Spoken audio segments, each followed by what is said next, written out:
Assalamualaikum warahmatullahi wabarakatuh. Di sini kami akan menjelaskan tentang apa itu e-commerce.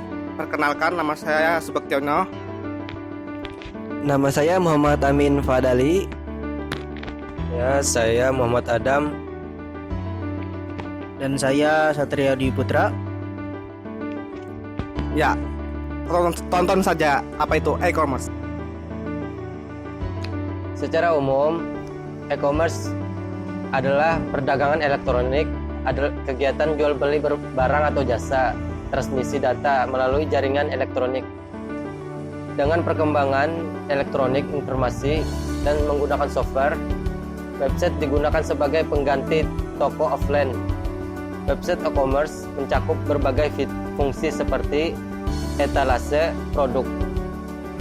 Software yang digunakan terpasang pada software e-commerce dan bekerja secara simultan dengan sistem pembayaran online dan memproses transaksi. Adapun website yang biasa menjual barang-barang menggunakan online atau berbasis e-commerce itu yaitu seperti bilibili.com, OLX, Bukalapak, dan yang baru ini Shopee, Tokopedia, belanja.com, dan banyak lagi.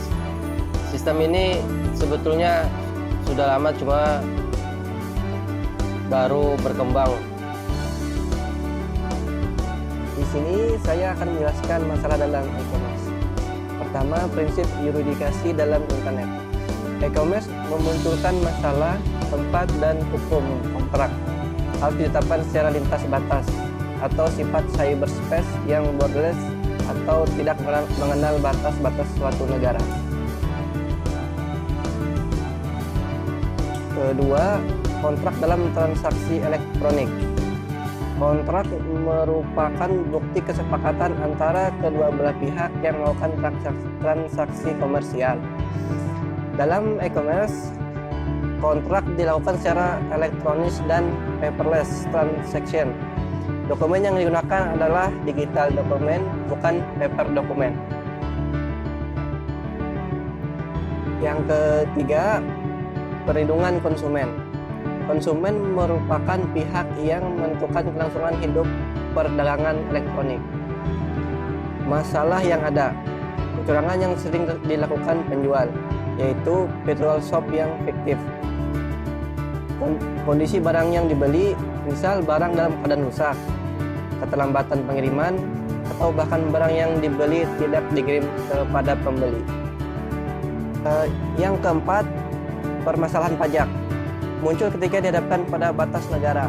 Masing-masing negara akan menemui kesulitan dalam menerapkan ketentuan pajak karena pembeli dan penjual sulit dilacak keberadaannya secara fisik. Yang kelima, pemalsuan tanda tangan digital. Tujuan suatu tanda tangan dalam suatu dokumen adalah memastikan otentisitas dokumen tersebut.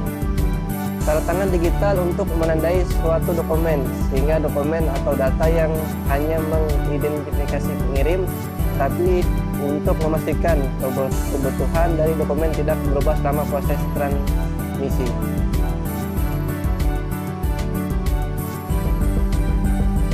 Kategori e-commerce. Di sini saya akan menjelaskan kategori e-commerce.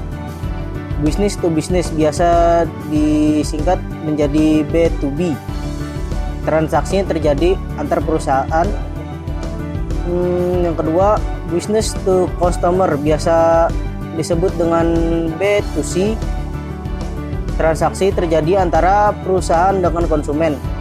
Yang ketiga, business to government yang bisa dibilang dengan B2G.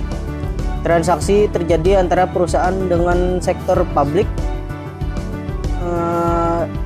instansi pemerintahan. Yang keempat, customer to customer biasa yang disebut dengan C2C. Terjadi transaksi yang terjadi antara individu. Dan yang terakhir, mobile e-commerce yang biasa disingkat jadi m-commerce adalah transaksi yang menggunakan media mobile atau ponsel. Di sini tipe-tipe e-commerce yang dari C2C Ada dari Kaskus contohnya, Tokopedia, Bukalapak, Toko Bagus, dan Elevania. Situs e-commerce terbesar di dunia.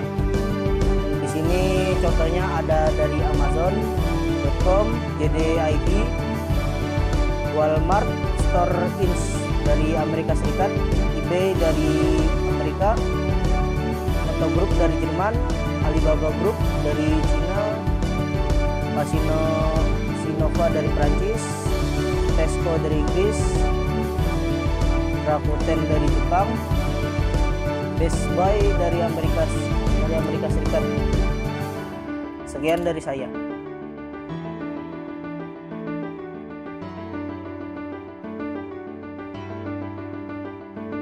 Produk e-commerce, barang yang paling banyak dibeli di toko online, itu ada fashion 78%, mobile 46%, consumer electronics 43%, books and magazine 39%, groceries 24%.